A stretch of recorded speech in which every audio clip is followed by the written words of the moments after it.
At 72, Doris walked into her childhood home and couldn't find her own kitchen table. 48 hours later, she had transformed a house packed with 6 decades of memories into a space so organized, her grandchildren thought she'd moved. The secret? 7 ruthless decluttering tricks that most people are too scared to try. But here's the shocking part: she didn't throw away a single meaningful item. If you're drowning in decades of accumulated belongings and feel overwhelmed about where to start, what Doris discovered will change everything.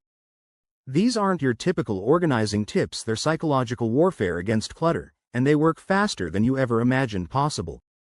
Meet Doris Wellington, a 72-year-old retired librarian from Portland who inherited her parents' home along with 60 years of their belongings on top of her own lifetime of possessions. Sound familiar? Maybe you're facing the same challenge, whether it's your own accumulated treasures or a loved one's estate. Doris felt paralyzed. Every room told a story, every box held memories, and every decision felt impossible. But here's what changed everything for her, and what thousands of seniors are now using to reclaim their homes and their peace of mind. I'm going to share the exact 7 ruthless decluttering tricks that Doris used to transform her overwhelming situation into an organized, peaceful home in just 48 hours. These methods work because they're designed specifically for people who have decades of meaningful possessions and limited energy. Before we dive in, hit that like button if you've ever felt overwhelmed by your belongings. You're definitely not alone in this struggle, and today's video will give you the roadmap to freedom. Number 1. The Memory Box Revolution Method. The first trick that saved Doris hours of emotional exhaustion is what I call the memory box revolution. Here's the brutal truth: most decluttering advice tells you to keep, donate, or trash items. But when you're 65 plus with decades of memories, that's like asking someone to choose between their children. Doris discovered a 4th category that changes everything: the memory box. Here's how it works. Instead of deciding the fate of sentimental items on the spot, you create designated memory boxes, one for each decade of your life for each family member. When you find that Christmas ornament from 1987 or your mother's recipe cards, you don't agonize over keeping or tossing. You simply place it in the appropriate memory box and move on. The genius is in the delay. You're not making permanent decisions while emotionally overwhelmed. Doris started with 5 shoeboxes labeled childhood, young adult, parenting years, career days, and recent memories. As she worked through each room, sentimental items went straight into boxes without hesitation. No tears, no hour-long reminiscing sessions, just swift categorization. The magic happened later. After the initial decluttering was complete, she could revisit each box when emotionally ready and make thoughtful decisions about what truly deserved permanent space in her new organized home. The psychological impact is profound. You're not abandoning memories, you're organizing them for proper appreciation later.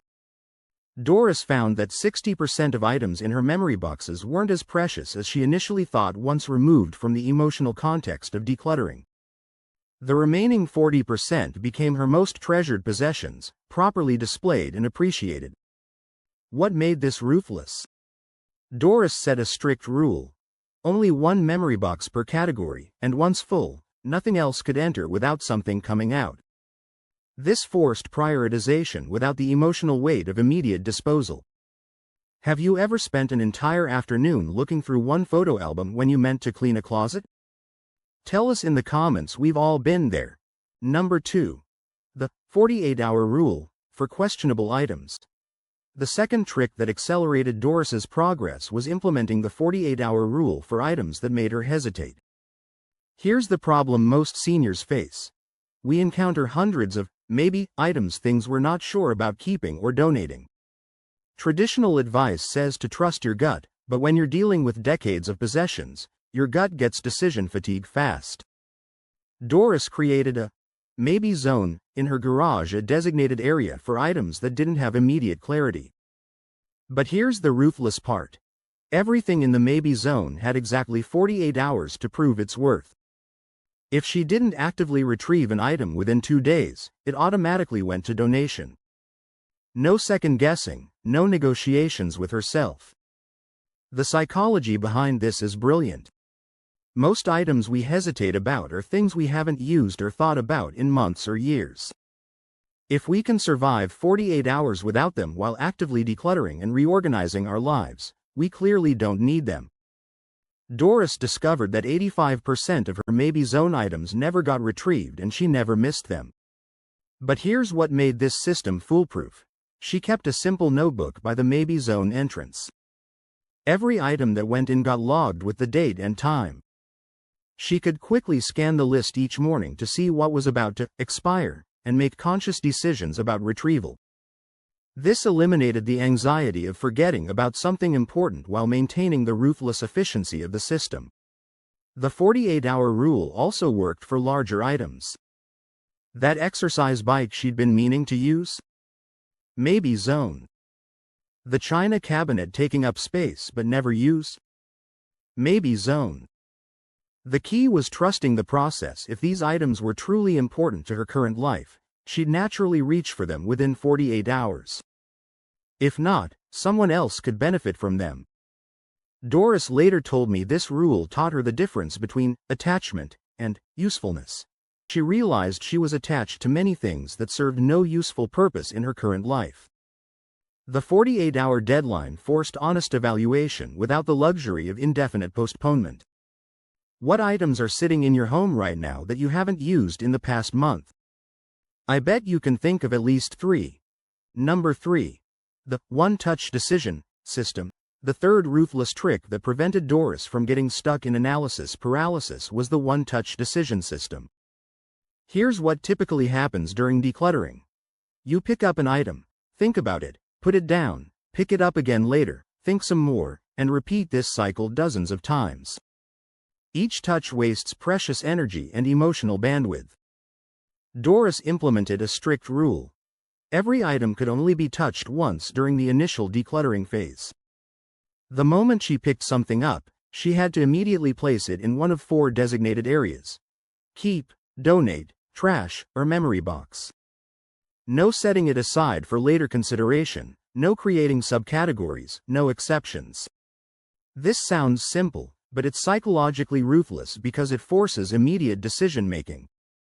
Most people avoid decluttering because they fear making the wrong choice. But Doris discovered that 90% of her instant decisions were correct, and the 10% that weren't could be easily corrected later. The energy saved by not rehandling items multiple times was enormous. To make this work, Doris prepared her space strategically. She placed 4 large boxes or bags in every room before starting, clearly labeled with her 4 categories.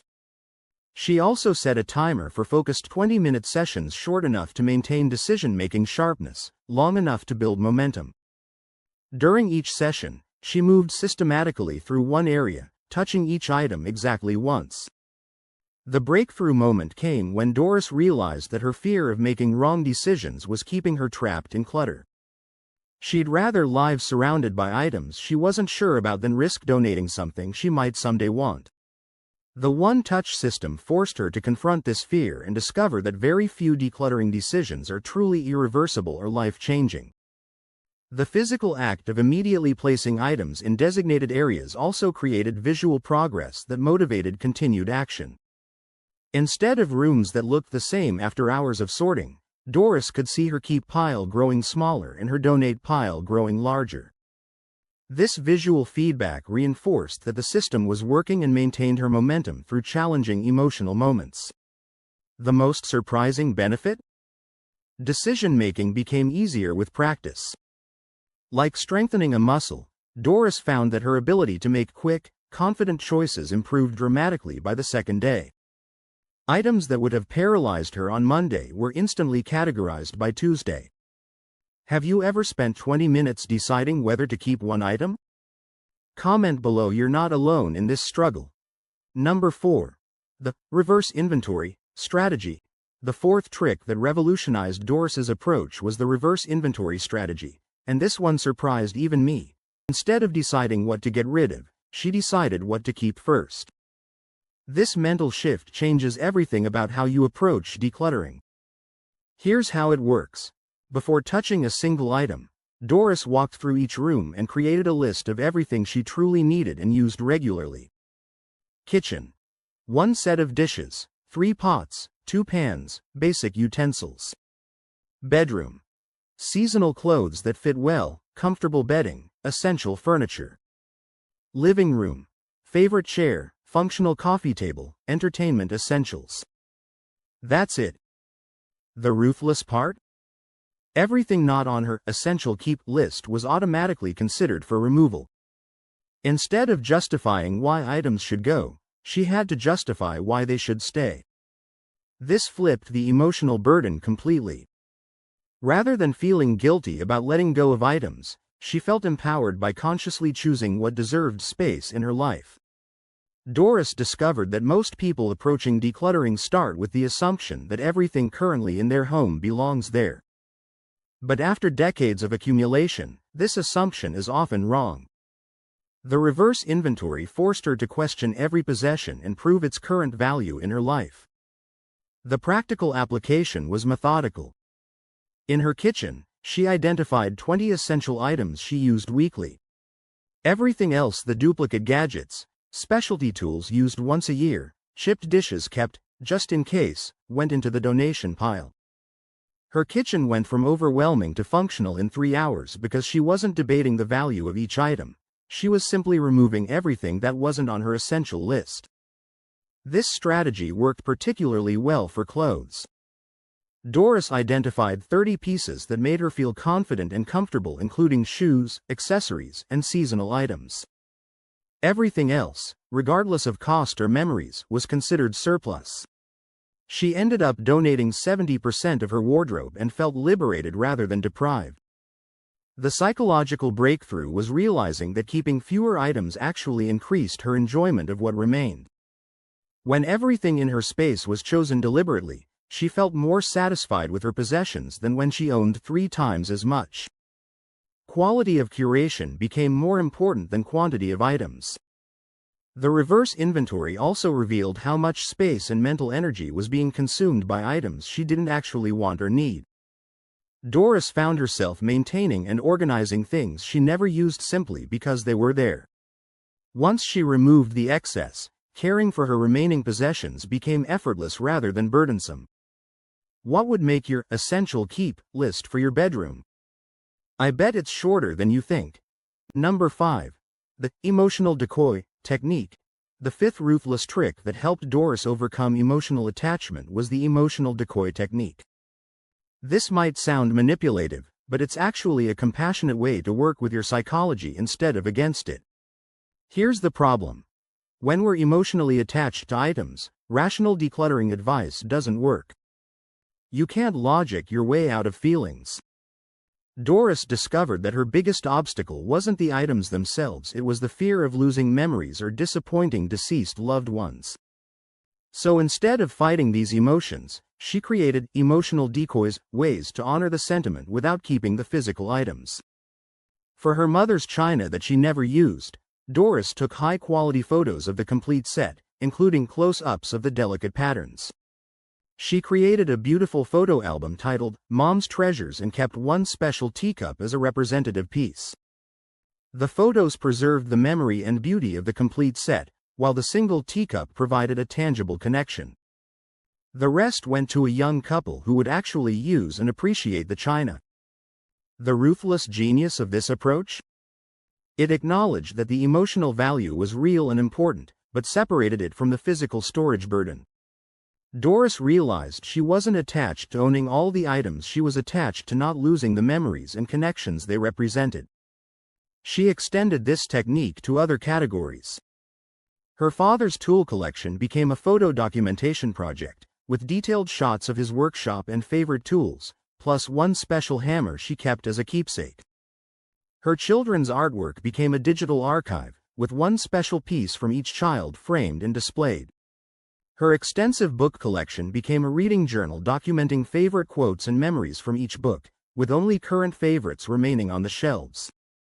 The emotional breakthrough came when Doris realized that keeping everything actually diluted the specialness of individual items. When her mother's china was mixed with everyday dishes, it got no special attention. When displayed alone with its photo album, it became a focal point for remembering her mother. The emotional connection became stronger, not weaker.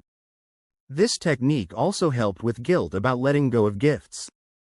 Instead of keeping items out of obligation, Doris wrote thank you notes to the givers, even if they were deceased, and took photos of the items before donating them. This honored the love behind the gift while freeing her from the burden of permanent storage. The practical application was transformative. Doris created themed photo albums, Dad's Workshop, Holiday Memories, Travel Treasures, and Family Heirlooms. Each album told a complete story while requiring minimal storage space. She found herself looking through these albums more often than she'd ever looked at the original items when they were scattered throughout her home. Have you ever kept something purely out of guilt? Share in the comments. This technique might be exactly what you need. Number 6. The Future Self Reality Check. The sixth ruthless trick that shattered Doris's justifications for keeping unnecessary items was the future self reality check. This technique forces brutal honesty about who you are now versus who you imagine you might become someday. Most clutter accumulates because we keep items for imaginary future versions of ourselves. Here's how Doris applied this reality check. Every time she hesitated about an item, she asked herself 3 specific questions. First, have I used this in the past year? Second, does this fit my current lifestyle and physical abilities? Third, am I keeping this for who I actually am, or for who I think I should be? The results were eye-opening. Doris had been keeping exercise equipment for the person who would start working out regularly, craft supplies for the person who would take up hobbies, and formal clothes for the social life she imagined having. But the reality was that at 72, with arthritis and limited energy, she preferred gentle walks to gym equipment, reading to crafting, and comfortable clothes to formal wear. The ruthless part of this technique was accepting current reality instead of clinging to aspirational identity. Doris realized that keeping items for imaginary future activities was actually preventing her from fully embracing and enjoying her current life. The exercise bike in her bedroom reminded her daily of workouts she wasn't doing, creating guilt instead of motivation. She extended this reality check to her wardrobe. Those skinny clothes, from 20 years ago? They represented a past version of herself, not a future possibility. The formal business suits from her career? They belonged to working Doris, not retired Doris. The hiking boots for adventures she kept planning but never taking? They were taking up space that could be used for walking shoes she actually wore. The emotional breakthrough came when Doris realized that accepting her current self was liberating, not limiting. Instead of feeling guilty about who she wasn't becoming, she could appreciate who she was right now. This self-acceptance made decluttering decisions much clearer because she stopped trying to maintain possessions for multiple versions of herself. The practical application was systematic. Doris went through each category of belongings and honestly assessed whether they served her current life or an imaginary future one. Kitchen gadgets for elaborate cooking she no longer did? Donated. Books for subjects she was no longer studying? Donated. Clothes for a body and lifestyle she no longer had? Donated. This reality check also applied to just-in-case items. Doris had been keeping duplicate items, backup supplies, and emergency equipment for scenarios that were increasingly unlikely. The reality was that at this stage of life, she had less need for extensive backup supplies and more need for simplified, accessible essentials. The most surprising benefit was increased gratitude for current possessions. When Doris stopped maintaining items for imaginary future selves, she could fully appreciate and use what truly served her present life. Her reduced wardrobe meant every piece fit well and made her feel confident. Her simplified kitchen meant she actually used and enjoyed all her cooking tools. Have you ever kept something for more than 2 years while telling yourself you'll use it someday? That's your future self-reality check talking. Number 7. The Legacy Curation Method. The seventh and most powerful ruthless trick that transformed Doris's relationship with her possessions was the Legacy Curation Method. This technique reframes decluttering from loss to gift-giving, from ending to beginning. Instead of getting rid of things, you're consciously choosing what deserves to continue touching lives. Here's how Doris revolutionized her final decisions. She stopped thinking about what to discard and started thinking about what gifts she could give while still alive to see their impact. Every item that left her home was going to bless someone else, and she became the curator of these blessings. The ruthless psychology behind this? It transformed guilt into generosity. Instead of feeling bad about letting go of items, Doris felt proud about matching possessions with people who would truly appreciate them. Her mother's jewelry didn't go to a generic donation bin, it went specifically to her niece who had always admired those pieces. Her extensive cookbook collection went to a young neighbor just starting to cook for her family. Doris created specific categories for legacy gifts, items for family members, donations to meaningful organizations, and contributions to people in her community. She spent time researching where her possessions could do the most good. Her professional books went to a local library's career center. Her craft supplies went to a senior center's activity program. Her extra linens went to an animal shelter. The most powerful aspect was personalizing these gifts. Doris wrote notes explaining the history or significance of special items. Her grandmother's quilt went to her great-granddaughter with a letter about its creation and the women who had cherished it. Her husband's tools went to a young man starting his first home, along with stories about the projects they had built together. This method also solved the problem of valuable items she couldn't use. Instead of keeping expensive china in a cabinet, she invited her family for a formal dinner using every piece, then sent them home with place settings as gifts. The china was honored through use and appreciated through gifting, creating new memories while clearing space. The emotional transformation was profound. Doris went from feeling like she was losing her history to feeling like she was extending her legacy. Items weren't disappearing, they were continuing their stories with new people. She realized that the highest honor she could give her treasured possessions was ensuring they would be used and loved again. The practical application required planning and research. Doris created a spreadsheet listing items and their intended recipients or destinations. She contacted organizations to understand their needs and donation procedures. She scheduled conversations with family members about items they might want.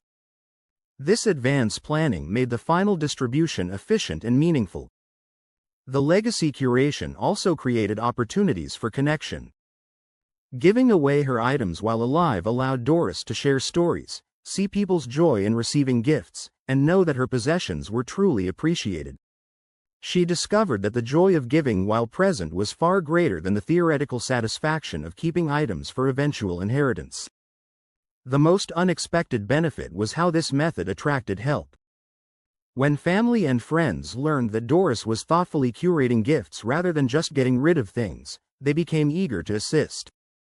Her decluttering project became a community effort, with people volunteering to help sort, pack, and deliver items to their new homes. What items in your home could bring joy to someone else if you gifted them today? The answer might surprise you. 48 hours after starting, Doris stood in her transformed home and wept not from sadness, but from relief. The overwhelming spaces that had trapped her for months were now clear, functional, and peaceful. Every remaining item had earned its place and served her current life. But the real transformation wasn't just physical, it was emotional and psychological. Doris discovered that she hadn't lost her memories by decluttering, she had organized them for proper appreciation. Her curated photo albums became treasured evening entertainment. Her carefully chosen keepsakes gained prominence and meaning. Her simplified spaces allowed her to actually use and enjoy her remaining possessions instead of just maintaining them. The ripple effects surprised everyone. With clutter removed, Doris had energy for activities she'd abandoned. Her clear kitchen inspired her to cook again. Her organized closet made getting dressed a pleasure instead of a chore. Her functional living room became a welcoming space for friends and family. Most importantly, Doris realized that ruthless decluttering wasn't about deprivation, it was about liberation. She had been imprisoned by her possessions, spending time and energy managing items she didn't use or enjoy. The 7 ruthless tricks hadn't taken away her life, they had given it back to her. 6 months later, Doris maintains her organized home effortlessly and says it was the best decision she ever made for her happiness and peace of mind. If Doris's transformation inspired you, imagine what these 7 ruthless tricks could do for your own home and peace of mind. The hardest part is starting, but you now have the exact roadmap that works specifically for seniors dealing with decades of accumulated belongings. Don't let another month pass feeling overwhelmed by your possessions. Hit that like button if you're ready to take action, and share this video with someone who needs to see it today. Subscribe for more practical advice designed specifically for the senior reset journey. Your organized, peaceful home is just 48 hours away.